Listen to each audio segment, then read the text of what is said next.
What I'm about to say may very well destroy me. Welcome, friends, new and old. We're back this week talking about Frasier, the 2023 revival continuation, new version of an old show, whatever you want to call it. This one is episode 7 of the first season, entitled Freddy's Birthday. Now, if you're new here or have just forgotten, there will be some spoilers ahead. If you don't want any of those whatsoever, you may want to check back after you've seen the show. Consider this your warning. Now let's crack on with it. So I do just want to say up front, I recorded this entire video, but it was degraded, it was lost, whatever, so I'm probably not going to go into as much depth as I hope to, but these are my thoughts on this episode because I'm a bit of two minds.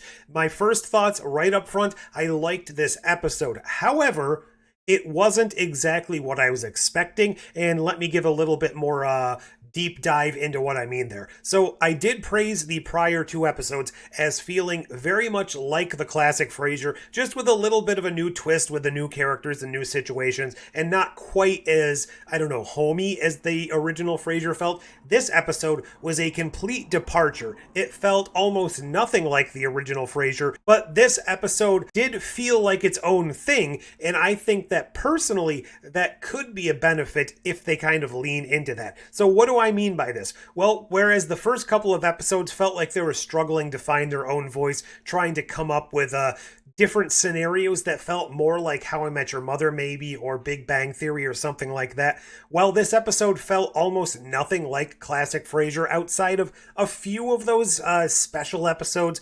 The ones coming to mind are maybe the one where they go to that basketball game and Niles becomes that star for a little bit, or the one where Niles became friends with those other people in the divorce hotel and he was wearing that Hawaiian shirt, things like that. So that's not necessarily out of the blue for Frasier, but like I said, this is its own show. While it is definitely supposedly a continuation of Frasier and not necessarily its own thing in the way that Frasier was from Cheers, it is trying to set its own path, chart its own course, and I think the backbone of this is supposed to be the father-son relationship between Frasier and Freddy. So let me get into that, because as you've probably noticed, Lilith returns in this episode, and that was one thing I was both looking forward to and dreading. The reason I was dreading it was because this is the 7th episode, and I really felt like this show deserved the chance to kind of build up its own characters and develop its own identity before they started bringing in the characters.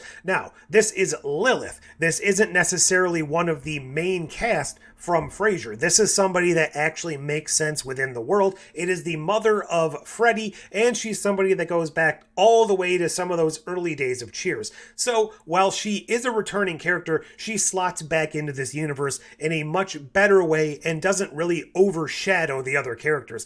That was what I was worried about. And it was nice to see the relationship between Frasier and Lilith here, as bickery as ever, but there's obviously clearly some love there. We get to see that towards the end. And while they do show this moment where Frasier and Lilith almost kind of hook up and then they're, interrupted by Freddy, of course, that's not going to leave more lasting scars, but, whatever. We'll see how that plays out in the future. I liked that. And it kind of leads to this thought that maybe she will be coming back into the show every so often.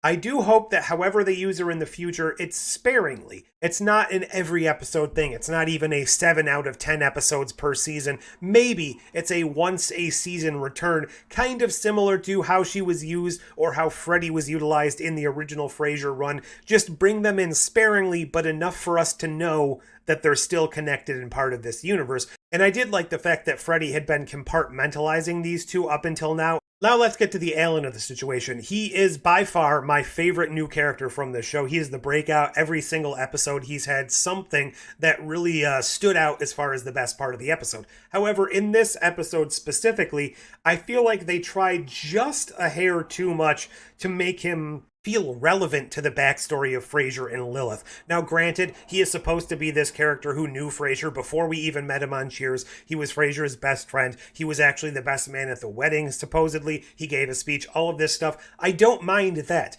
It just felt like they spent a little bit too much of this episode trying to drive that point home, trying to hammer him into that hole. And while I did like the little gag of them trying to get Lilith to remember who he was, it was a bit overplayed, and I just feel like maybe they could have toned that down a little bit and focused on some other elements. I mentioned references to the old Frasier. Pardon me, sir. Vince Wilfork? No friggin' way. That felt very much like the original run of Cheers, where they would bring in sports stars, specifically ones that had ties and were related to Boston. And that made sense at the time because A, Sam was this big baseball star who knew all of these people, and B, they were a sports bar within Boston, so it just made sense for them to come in. I don't think it didn't make sense here. I think it was a good play on the whole one-upsmanship of Frasier and Lilith from back in the day. I also want to touch on David. He was utilized here in a way that I actually liked. I still don't give high props to the character. I still think he's kind of floundering and they don't really have a place for him in the show. He's just kind of being utilized because he's there. So hopefully going forward, they'll be able to implement him more. But the way he was used in this episode didn't stand out as much as usual. And maybe that's because this episode felt so much less like Frasier, so he was kind of standing still while the show was moving farther away from what Frasier is. I don't know if that was a good explanation or not, but I felt like he was used just minimally enough and just enough to fit into the storyline. Speaking of which, his storyline involved some callbacks to the original Frasier. One which stuck out very blatantly was the whole goth phase that Freddy went through in Frasier. That was a very standout episode, or at least one that stuck in my mind quite a bit. So having that callback kind of implemented into the story in a natural way felt much better than just throwing in Easter eggs for the sake of it. And I hope that if they do these sorts of callbacks in the future, that's the way they will actually implement them into the story.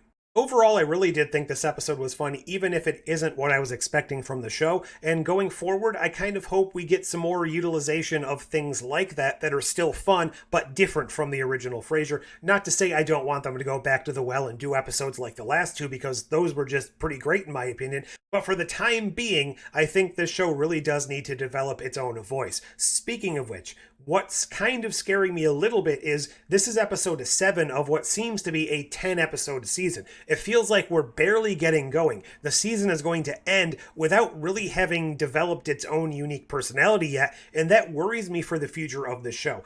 Now, I do think one thing that may have come out of the strikes is the need to quickly get new content out there. So this being a new show with a pedigree star, at least in Kelsey Grammer, and sets already being built, casts probably already under contract for another season anyways, they may fast track this into getting more episodes out, whether or not they extend to season 1 or start work on season 2 right away. I just hope if they do that, they don't rush into it so much so that they don't have scripts ready to go and they just kind of shove something on the screen. But I do think it adds a little bit of hope to the fact that the show will continue even if it necessarily isn't getting the ratings that they were hoping for. So if there's one benefit whatsoever of these strikes, it may be that some of the shows that would have been axed early in prior years, and that's something that happens way too much these days, they may get that time to shine, that time to develop and grow into something unique, and that's something that hasn't happened for quite a while because of just the way they cancel shows 2 episodes into their run if they don't have 1.4 billion viewers on that second episode. But those are just my thoughts, a little rambly, a little off the cuff. What are you thinking of the show? Are you watching it? Do you have hopes for the future? How did you find Lilith coming back? And are you excited for more returning characters, more guest stars? Or do you think the show needs to change into something else? Whatever you think, leave all those thoughts down below. Like, share, subscribe, do all those YouTube things. But until next time... Oh, these are revolting. Would you throw those away for me?